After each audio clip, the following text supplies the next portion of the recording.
Il y a plus de 20 ans, j'ai rencontré cette femme à l'église évangélique de la Rive-Nord. On n'a jamais eu vraiment le temps d'apprendre à se connaître. Alors aujourd'hui, c'est vraiment ma chance. Je vous présente Christine Lecomte.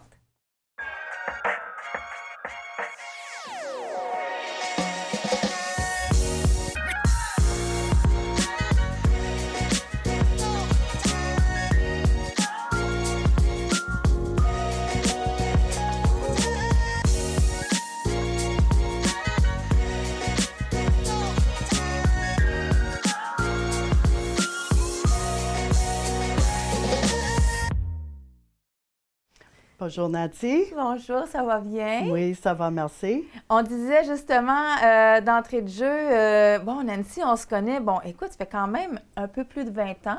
Oui. Et puis, on n'a jamais eu la chance vraiment de parler ministère, parler de ce qu'on a fait, parce que bon, l'Église évangélique de la Rive-Nord, c'était quand même assez grand. Oui, ça bougeait dans le temps. Oui, ça bougeait. Puis moi, j'étais quand même nouvelle. Fait que moi, d'aller voir des personnes avec l'expérience chrétienne, bien, tu sais, j'étais comme, je le suis encore, timide. Donc, c'était plus difficile. Mais là, aujourd'hui, on se retrouve encore à la même église, Good News Chapel. On est bénis. Et puis, quand on s'est revus, c'est comme « Wow, Christine! » Et puis, bien, écoute, quelle meilleure façon d'en apprendre un peu plus en t'invitant pour Au-delà des mots. Oui, et merci pour cette invitation. C'est vraiment une bénédiction, malgré que ce n'est pas dans ma langue maternelle. Je vais faire mon possible. Non, ça paraît pas. Écoute, Christine, comme je disais à toutes les personnes, on entend Christine Lecomte. Pour ceux qui ne le savent pas, on a, je vais parler aussi pour Jean-François, un grand mentor, parce que moi, je n'ai pas connu beaucoup ton papa, Samuel Lecomte, un pasteur, en fait, qui est connu quand même beaucoup ici au Québec. Oui. Et puis, moi, dans le fond, je l'ai connu un petit peu plus après, parce que quand je suis arrivée, c'était le temps qu'il avait parti, comme un autre ministère était sorti. Dans le fond, Sam Lecomte était sorti. Mais Jean-François m'en parlait beaucoup, mes beaux-parents m'en parlaient beaucoup. Puis quand je l'ai rencontré la première fois, je ne sais pas si tu penses la même chose, mais des fois, il y a des personnes qui vont dire une parole qui reste dans notre cœur tout le long de notre vie. Oui. Puis, moi, je me souviens que ton papa, que je ne connaissais pas du tout, il m'avait vu à un moment donné avec Jean-François. Et il m'avait regardé, puis il avait échappé quelque chose par terre, puis j'avais été l'aider, j'avais ramassé.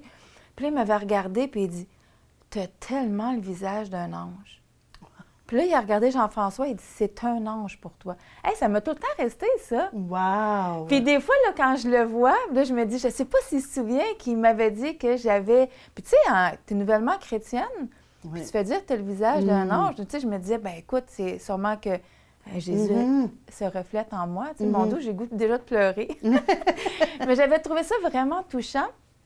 Puis c'est quelque chose qui m'a toujours resté que ton papa, qui était une sommité, dans le fond, dans le monde évangélique, m'avait dit à moi que j'avais un visage d'un ange. Puis c'était comme s'il confirmait à Jean-François que j'étais la bonne personne pour lui. Oui, oui. Fait que je ne sais pas si ça a toujours été un homme avec des mots appropriés, des mots doux, comme ça, parce que on le sait que c'était tout un morceau d'homme dans la police. Mais, pour ne pas en dire plus, je vais te laisser la parole pour me dire comment a été ton enfance à la maison? Oui, j'ai eu quand même une enfance très mouvementée, très protégée. Je me sentais toujours sécure. On avait tout ce qu'on avait besoin par la grâce de Dieu. Et mon père, c'est sûr, il n'est pas toujours doux avec ses mots, il n'est pas toujours gentil, il n'appelle pas tout le monde des anges. Ça aussi, il t'avait appelé un ange, et je peux le croire parce que tu rayonnes, Nancy. C'est quelque chose avec toi, et je m'en souviens quand tu avais rentré à l'église. Mon père, quand même, était un homme intègre, un homme qui essaie toujours de faire le mieux possible. Et s'il faisait des erreurs, il était le premier à dire « Hey, j'ai fait une erreur, excuse-moi », même devant l'Église. Mais quand tu mentionnes qu'il n'a pas toujours été doux, ou des fois avec ses mots, il faut le dire, là, c'était un policier aguerri, là. Oui, hein? exact. Souvent, des policiers, quand tu les regardes, s'ils ont l'air trop doux, c'est pas pour les aider, ils ont besoin d'être sûrs d'eux, puis... moi, pour avoir lu, dans le fond, le livre dans le fond, Oui. de Sam Lecomte, Samuel Lecomte. Oui. Tu sais, il n'a pas été chrétien en partant. Vous, quand est-ce que vous êtes rentré dans la chrétienté? À quel âge, à peu près? J'étais le bébé de la famille. Alors, j'ai pas vu le temps. Il y avait un temps quand même quand ma sœur était née que mon père a rétrogradé. Il s'est éloigné du ministère et il était déçu, puis il est allé sur le Manicouagan. Juste pour le dire, dans le fond, rétrogradé, parce que, tu sais, des fois, il y a des personnes qui nous écoutent Oui. et qui n'ont pas nécessairement les termes chrétiens que nous, on utilise. Rétrogradé, ce qui veut dire que il avait déjà été à l'Église suivre Jésus, puis il est probablement arrivé quelque chose à un moment donné dans sa vie qui a dit « je délaisse tout ». Oui, Hein? Parce que c'est ça. ce qui veut dire on rétrograde, dans le sens c'est qu'on abandonne Dieu puis toutes les choses de l'Église et tout ça. Oui, c'est ça. Moi, je connaissais l'Église tous les jours de ma vie. J'avais peut-être 5 ans quand on avait commencé, 4-5 ans. Et il est revenu, mais juste pour s'asseoir dans l'Église. Il ne voulait pas s'impliquer dans le ministère et tout. Le pasteur de l'Évangile lui a demandé de re-rentrer dans le ministère et faire ça ici. Et on a fondé l'Église, il a fondé l'Église évangélique de la Rive-Nord à Laval. Alors, alors pour moi, toute mon enfance, moi, j'ai pas vécu vraiment le temps où que mon père était pas si doux avec ses mots. Il tournait de les choses de l'Église. C'était un homme difficile quand il ne servait pas le Seigneur. Et c'est sûr, c'est une bataille spirituelle. Alors, ma sœur et mon frère ont vécu peut-être des choses qui étaient moins fun de voir ou vivre avec ma mère, mais ainsi que ma mère. Mais moi, j'étais protégée. J'étais le bébé et il est revenu quand même au Seigneur pas longtemps après que j'étais née. Et alors, je connais un père quand même qui était douillé à sa famille, qui était toujours là pour nous. Est-ce que, parce que bon, là, tu dis, bon, ton père est revenu, mais si on revient à toi, est-ce que toi, il y a eu un moment donné dans ton adolescence, parce que tu dis que, bon, depuis que tu es petite, tu es chrétienne, mais est-ce qu'il y a eu un moment donné où ce que tu as fait, ça me tente plus? Non, pas vraiment. J'ai toujours, depuis mon enfance, j'avais peut-être 6, 7, 8 ans, même à Évangile, il y a des chants qui me touchaient, je pleurais, j'aimais l'Église, j'aimais Dieu. De tout mon cœur, tout mon être. Comme un enfant, j'aime parler avec les pasteurs. Les pasteurs invités venaient à notre maison pour le lunch après l'église ou quoi que ce soit. Et je m'assoyais à la table, j'écoutais qu'est-ce que les pasteurs avaient à dire.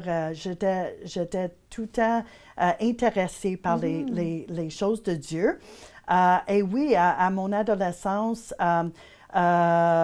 j'ai jamais arrêté d'aimer le Seigneur. C'est sûr, j'ai fait des mauvaises décisions ou des gaffes, j'étais toujours à l'église. Le vendredi soir pour la jeunesse, le mercredi soir pour la prière, le dimanche matin, le dimanche soir, on avait l'église. Oui, Jean-François me disait que dans votre temps, là, oui, il y avait ça. beaucoup plus de choses d'église, mais sans nécessairement que ce soit des activités, mais c'était vraiment des enseignements, de la prière, c'était tout le temps alentour de Dieu. Yeah. Mais dis-moi, je sais qu'on en a parlé un petit peu, puis j'ai dit, OK, Christine, on arrête d'en parler, je veux connaître l'histoire en même temps que tout le monde.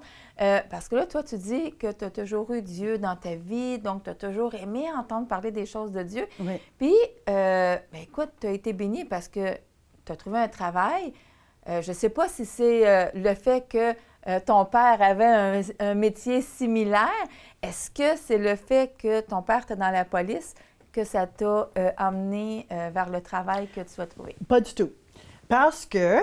Juste dire, c'est quoi ton travail que tu as... Oui, malgré que j'étais dans un foyer chrétien, j'étais souvent à l'église, j'étais entourée des bonnes personnes, des bonnes influences pour moi et pour ma vie, que j'étais quand même une enfant très peureuse, des gangs, des tough people.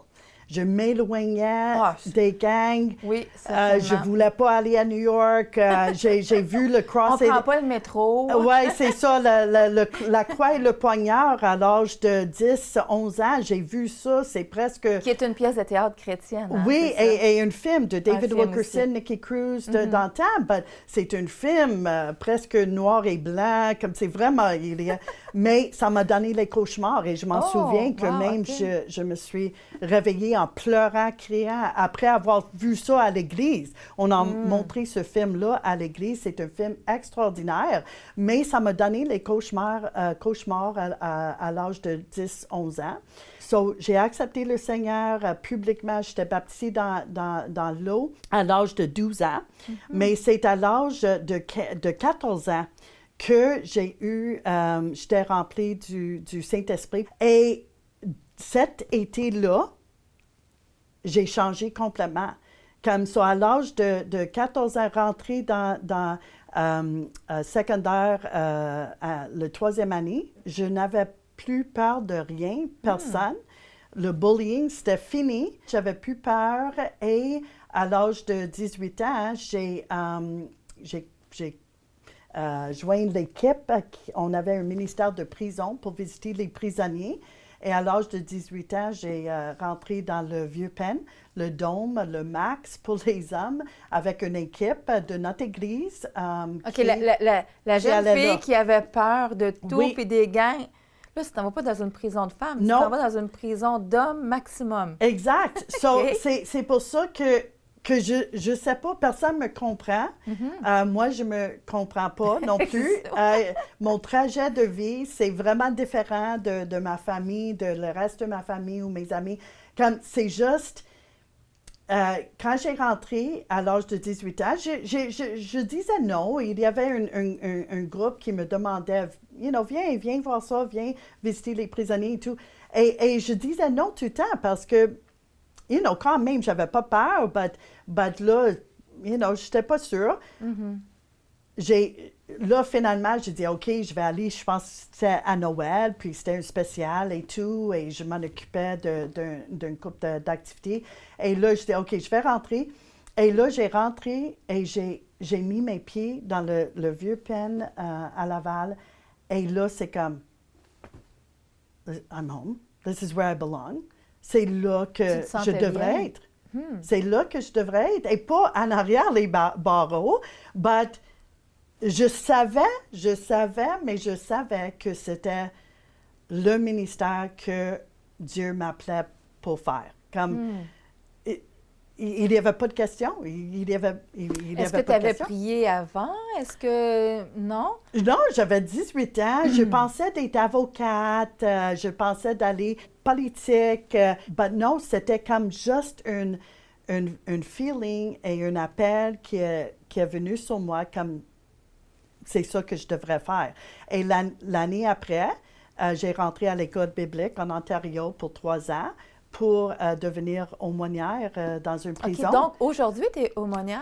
Non, alors je ne suis pas aumônière, mais j'ai continué tous les 3 ans que j'étais à l'école biblique et après, j'ai toujours continué à aider les aumôniers, toujours dans une position bénévolat, toujours en lien avec l'Église. Je faisais ça aussi avec la Source du Nord, que justement ta belle-mère, Marie-Hélène Denis, dans le temps qu'elle voulait quitter la Source et prend sa retraite, de prendre soin de ce banque alimentaire-là. C'était plutôt un banque alimentaire connecté avec l'Église évangélique de la Rive-Nord, appuyé par l'Église évangélique de la Rive-Nord. Elle a vu, moi j'étais bénéficiaire, j'étais monoparentale, je faisais pas beaucoup de sous. Alors, il y avait un temps que j'étais bénéficiaire de la Source du Nord. Marie-Hélène préparait mes paniers à tous les semaines pour moi et mes 2 enfants. Et j'ai passé en travers des choses, c'est sûr, et On n'a pas le temps pour tout dire aujourd'hui. Mais même avec la Source du Nord, j'avais toujours dans mon cœur d'aider les prisonniers à reprendre la vie, donner de l'espoir à les sans-espoir, être une lumière où il y a le plus grand ténèbres. Et j'ai travaillé beaucoup avec les hommes, mais j'ai commencé à travailler avec les femmes à Tanguay. Alors, j'ai fondé la Maison Nouvel Espoir dans le temps, avec l'appui de la Source du Nord, l'Église. Mais ça, c'est toujours bénévole. Toujours bénévole, toujours travailler pour la Source, qui est un organisme sans but lucratif. Alors, j'avais toujours pas beaucoup de sous non plus, mais Dieu nous a toujours bénis, moi et les enfants. Et on a fondé la Maison Nouvel Espoir justement pour les femmes qui sortaient de la prison pour qu'ils puissent avoir un endroit où demeurer. Oui, c'est ça. Alors, j'ai fait ça, mais à un moment donné, une amie qui a rentré dans les assurances, elle a rentré, elle faisait un stage en assurance, quoi que ce soit. Elle dit, est-ce que je peux t'utiliser comme cobaye pour voir si je peux faire les papiers comme il faut et tout. Et c'était une grande amie qui m'a toujours aidée, appuyée en tout. Et ça, elle est venue chez moi à Laval. J'habitais pas loin de l'église. Et là, elle fait mes papiers. Elle dit, ben, Christine, comment tu vis? Comment tu as une maison? Comment tu vis? It doesn't add up, you know what I mean? Les chiffres... Ils ne fitent pas, là. Non, ils ne fitent pas. Tu as 2 ados qui vont rentrer à l'école, l'université, si je... Comment tu arrives même à nourrir tes enfants? Elle capotait. Ben, j'ai dit, j'ai tout ce qu'il faut. J'ai tout ce qu'il faut. On manque de rien.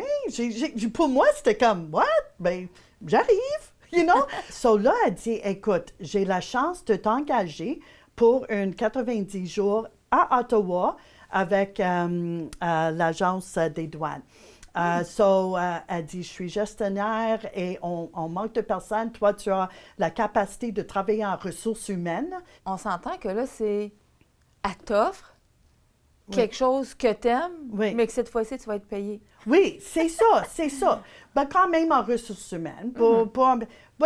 Et c'était à Ottawa, je demeurais à Laval, j'étais monoparental. So, je dis, OK, ça va me donner des sous. OK, ça sera bien. Ça n'existait pas dans ce temps-là, le travail de la maison, là? Non, plus, pas du tout. J'ai fait le voyagement pour 5 ans de temps. Wow. Ben oui, j'ai fait le voyagement. J'ai commencé à faire le voyagement, des fois avec elle aussi, des fois avec tout ça, des fois l'autobus Greyhound. Mais 5 heures de route à tous les jours, lundi à vendredi.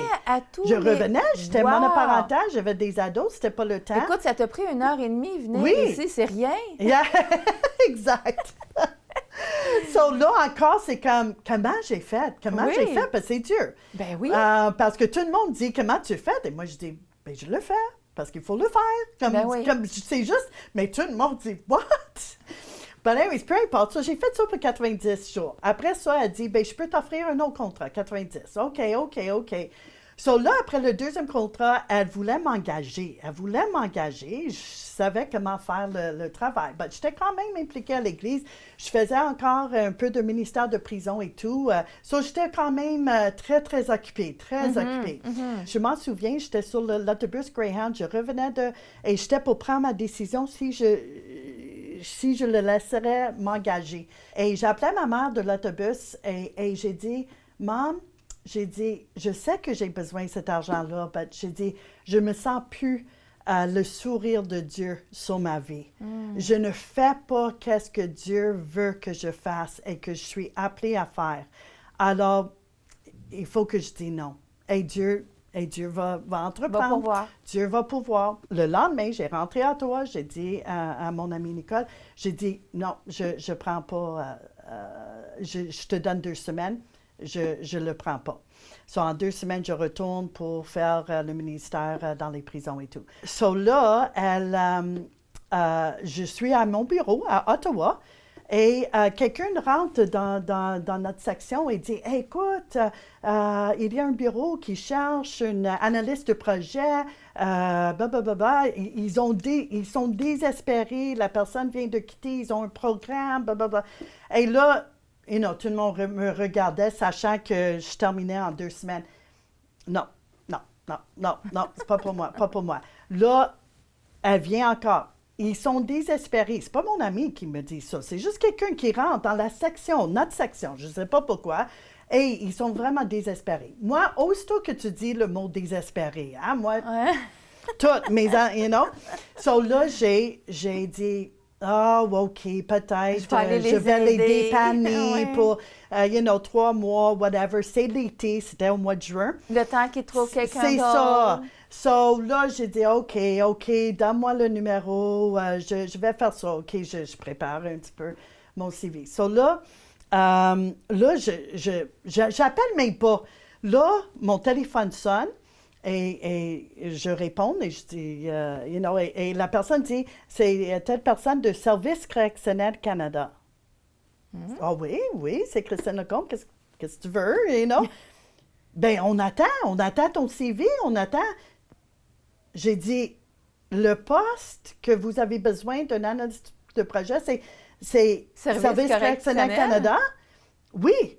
Là, je dis, OK. So là, je prépare mon CV et tout. Avant que je prépare mon CV, je reçois un autre appel du gestionnaire de la division de l'aumônerie et justice réparatrice. T'entends? C'était une division ensemble. L'aumônerie, Service correctionnel Canada, qui cherche qui a un poste libre. Là, elle dit, on attend le CV. J'ai dit, OK, je m'en viens. Elle dit, viens, est-ce que tu peux faire une entrevue là? So, je marche de notre ministère qui est sur une rue à Ottawa. Toutes les buildings sont près de... Alors, je marche jusqu'au service correctionnel, l'administration centrale. Et je travaillais peut-être une trentaine d'années comme bénévole pour eux, mais je n'ai jamais mis mes pieds là-dedans, jamais. So là, je rentre mes pieds, je m'en vais pour l'entrevue. Elle voit qu'est-ce que je fais, qu'est-ce que j'ai fait toutes les années-là. Avant que je rentre à mon bureau, à l'agence de douane, j'étais engagée. Wow. J'étais engagée. C'est tout ce que tu avais déjà fait pendant ton bénévolat, oui, pratiquement. Et en justice réparatrice aussi, je travaillais un petit peu au Québec. Et je connaissais c'est quoi justice réparatrice, qui est quand même une médiation entre victimes et détenus et tout. Et ça porte du bien pour les deux côtés. Est-ce qu'à partir de ce moment-là, tu t'es dit, OK, c'est sûr que c'est Dieu, là? Oh! C'est sûr. Je disais non, je disais je fais plus qu'est-ce que Dieu m'a appelé de faire. Il faut que je retourne pour faire le ministère dans les prisons et tout, ou avec les prisonniers. Et là, je vais être rémunérée pour la première fois en 30 ans à faire quelque du chose Service correctionnel Canada. Et là, j'ai commencé avec eux et ça, c'était en juin 2008. Et je suis encore là avec eux. Wow. Moi, je pense, puis dis-moi si je me trompe, je pense que des fois, Dieu veut qu'on aille jusqu'au bout des choses. Hein? Pasteur C, de toute façon, il en avait parlé, hein? C'est de faire une action aussi. Oui. Puis de dire, tu sais, en tout cas, moi, je me dis, on fait des fois les choses qu'on n'aime pas parce que Dieu veut qu'on soit formé, mais de faire confiance que c'est parce qu'il y a quelque chose au bout qu'on ne voit pas encore. Oui. Et toi, quand tu as dit « c'est assez », bien, je pense que c'est là que Dieu a dit « OK, elle est prête. Hein? » C'est l'histoire de ma vie, Nancy. Ah oui?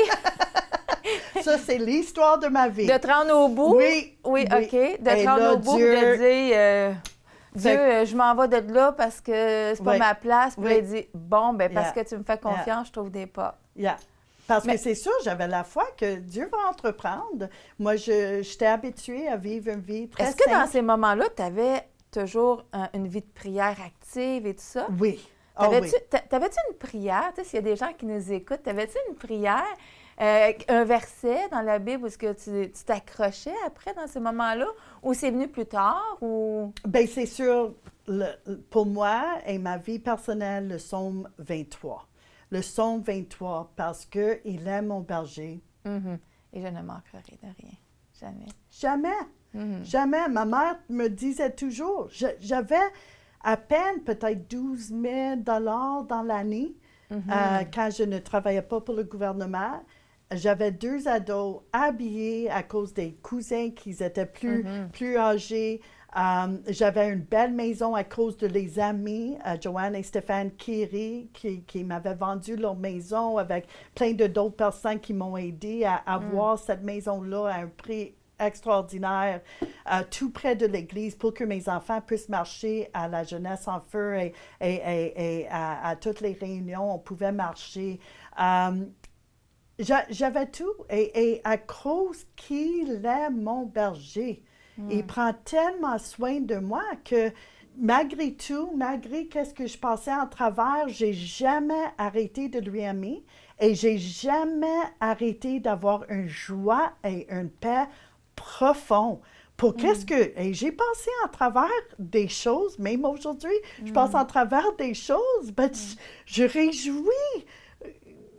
Il est tellement bon, c'est ça, il est là, il est réel pour moi, pour moi. Et ma mère me disait toujours, tu es le plus béni. Et ma mère a dit, tes enfants ont eu le meilleur père et toi, tu as eu le meilleur mari parce que c'est Jésus qui était avec nous.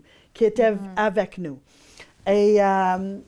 tu vois, Christine, on ne peut pas terminer sans une dernière petite chose, parce que on parle que maintenant, tu es rendu rémunéré pour un travail que tu aimes, mais le bénévolat fait toujours partie de toi quand même. Toujours. C'est pas parce que tu es rendu avec un travail pour lequel que tu aimes et payé que tu t'es dit, j'ai plus besoin de faire de bénévolat. Non, exact. Parce que là, aujourd'hui, moi, Christine, quand je suis allée, dans le fond, à Good News Chapel, puis que là, on t'a revu, puis que là, tu te dis, oui, les prisons, bénévoles et tout ça, qu'est-ce que tu fais aujourd'hui dans ton église? Oui. Ma première passion, bien, à part de Jésus, la passion et mes petits-enfants, ma passion, c'est quand même de rentrer les bénévoles, moi-même ou les bénévoles, rentrer l'Église dans les prisons et les prisonniers dans l'Église. Ceux qui peuvent sortir de prison, comme ils sont au minimum, comme tu vois, les dimanches matins, j'amène quelques prisonniers à l'Église le dimanche matin pour avoir le service et la réunion. Et il y a plusieurs de ces détenus-là qui ont avancé le Seigneur. Et leurs vies sont transformées. Et aussi, il y a les prisonniers, toujours au média, la prison des femmes et les prisonniers et prisonnières qui ne peuvent pas sortir. Alors, c'est une chambre missionnaire. Alors, il faut, si nous autres, on ne va pas pour être une lumière dans les ténèbres pour eux, pour leur donner la parole de Dieu qui est une parole d'espoir, d'amour, de pardon pour leurs péchés, et il peut avoir un nouveau chapitre dans leur vie et commencer un nouveau chapitre. Et justement, quand je conduisais les gars après l'église à la prison, et on parlait de ça, j'ai dit, eux autres, ils parlaient comme fini la vie de crime. Ils parlaient entre eux. Fini la vie de crime. OK, qu'est-ce que tu fais quand tu sors dans une maison d'hébergement? Comment tu demandes pour être à Montréal? Parce que je veux être à Montréal, parce que je veux continuer à aller à cette église-là. Oui, parce qu'il faut le dire, hein, Christine, parce que tu mentionnes que ce n'est pas des personnes qui sortent de la prison et que là, tu amènes. C'est des personnes qui sont encore en prison, qui ont des droits de sortie. Oui, exact. Donc, tu vas les chercher en prison, tu les emmènes à l'église et tu les retournes. Et par la suite, lorsqu'ils vont sortir, bien écoute, on en a à l'église, là. Oui. On en a connu à l'église qui sortent de prison, qui ont fait des choses pas très jojo. Oui. On a déjà d'ailleurs eu Manny qui est venu ici, qui nous a raconté son témoignage. Fait que les personnes qui viennent, c'est pas « Ah, je vais faire cette sortie-là ». Oui. Ils restent après, là. Exact. Ils continuent à venir à l'église, donc ils viennent chercher ce qu'ils ont besoin. Oui. Puis écoute, bien, tout ça, c'est vraiment parce que des personnes comme toi, d'autres bénévoles comme toi aussi, parce que tu as une belle grande équipe avec toi, d'autres personnes comme toi décident que c'est dans leur cœur, puis ils veulent aller dans les prisons, puis de dire « Hey, il y a de l'espoir pour toi. » Hein, parce que je crois que ces personnes-là aussi, il y en a beaucoup qui se disent « Ah, tu sais pas ce que j'ai fait, Dieu me pardonnera jamais. Qu'est-ce que tu réponds à quelqu'un qui dit ça? Oui. Et moi, justement, Dieu et on est là pour leur donner, qu'ils puissent avoir le pardon pour n'importe quoi qu'ils ont fait. Mais c'est à eux aussi, ils sont encore vivants. C'est pas comme l'autre personne sur la croix avec Jésus qui a fait les crimes et dit, Jésus, souviens-toi de moi. Et Jésus a dit, aujourd'hui, tu vas être avec moi au ciel. T'es encore... Et justement, jeudi soir, on avait 28 gars à la chapelle. D'une médium, d'une prison médium, 28, et c'était pour une étude biblique en anglais. Puis c'était full, c'était pacté et plein de détenus qui étaient là. Et j'ai dit, vous êtes encore vivants. Si vous acceptez le Seigneur, vous avez le pardon, mais c'est à vous maintenant de marcher justement le thème pour le Red Doors. C'est l'étude biblique que l'Église, c'est un ministère que l'Église a pour les maisons cellules. J'ai rentré ça dans les prisons. Le format est fantastique. C'est une vidéo et c'est Pasteur Steve cette fois-ci sur Holiness, sur la sainteté. Et j'ai dit, c'est à vous de faire les démarches maintenant, de faire la restauration, de faire la réparation, de marcher sainte devant Dieu. Et c'est pas facile dans une prison, on sait bien. Mais avec la puissance du Saint-Esprit, tout est possible. Alors, c'est à vous de quand même faire l'effort.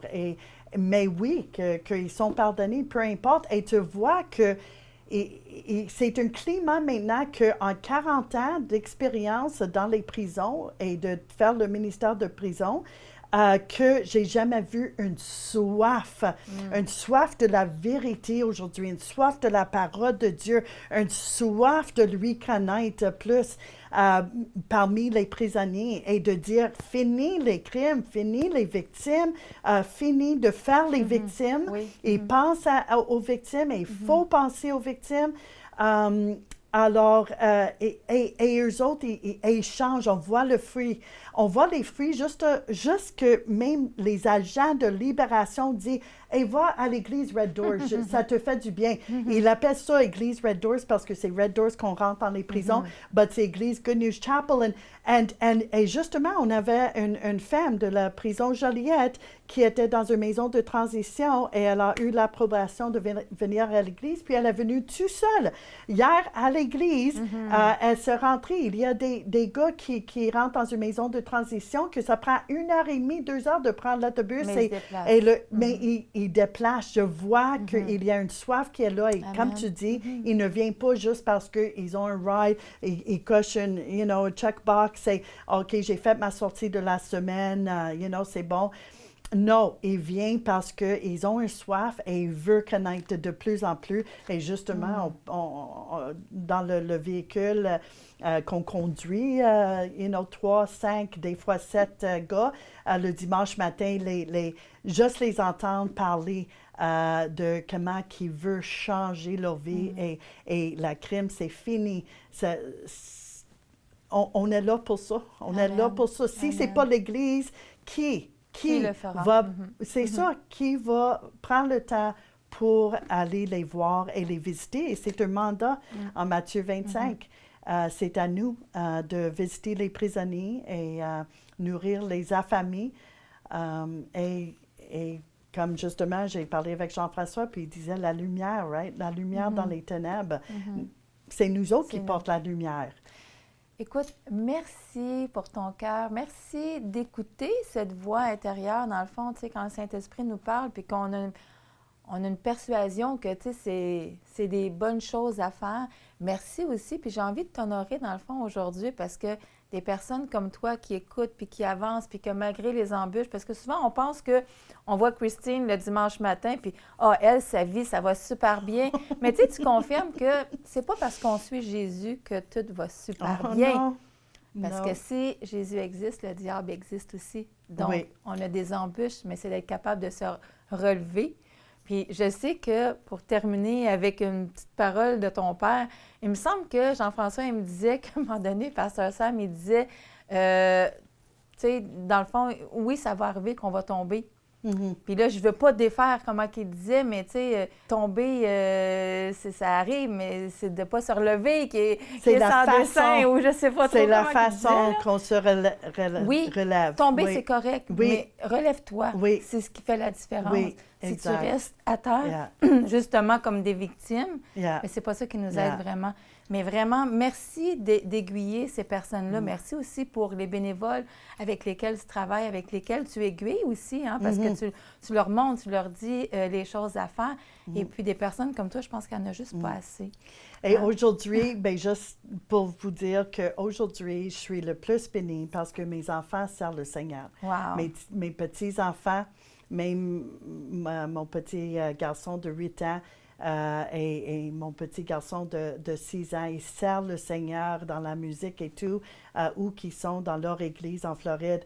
Et aussi, comme tu vois, mon fils est là avec moi le dimanche matin avec ma belle-fille et mon petit garçon. Et il vient à Goodnews Chapel. Mon fils a redonné sa vie en 2022, justement, au Seigneur. Et ma belle-fille est venue au Seigneur, un Italien catholique. Et les deux servent le Seigneur, but je suis bénie parce que mon fils prend la relève pour moi aussi. Et c'est lui qui s'implique dans le ministère de prison à mes côtés. Alors, c'est bénissant pour mon père de voir ça.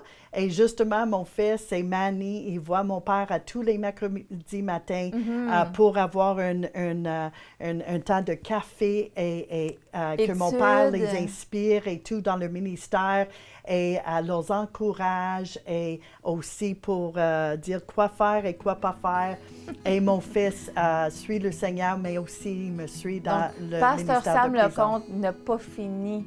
Pas du tout. Hein? Dieu, il en demande encore. Et maintenant, il veut vivre juste au moment qu'il voit ses arrière-petits-enfants servir le Seigneur dans le ministère. Amen. On est bénis. Christine, merci beaucoup. Et puis, on se revoit dimanche prochain. Oui, ça c'est sûr. Vous, à la maison, on a parlé beaucoup de Goodnews Chapel. Certains peuvent penser que c'est une église qui est seulement en anglais. Effectivement, les pasteurs parlent en anglais, mais parlent en français aussi. Mais on a quand même une traduction. Donc, si vous ne comprenez pas tout à fait l'anglais, mais que c'est une église qui vous intéresse, il y a toujours des écouteurs où il y a une traduction simultanée. Donc, c'est autant pour français et anglais. On vous y attend. Goodnews Chapel, Montréal, Saint-Léonard.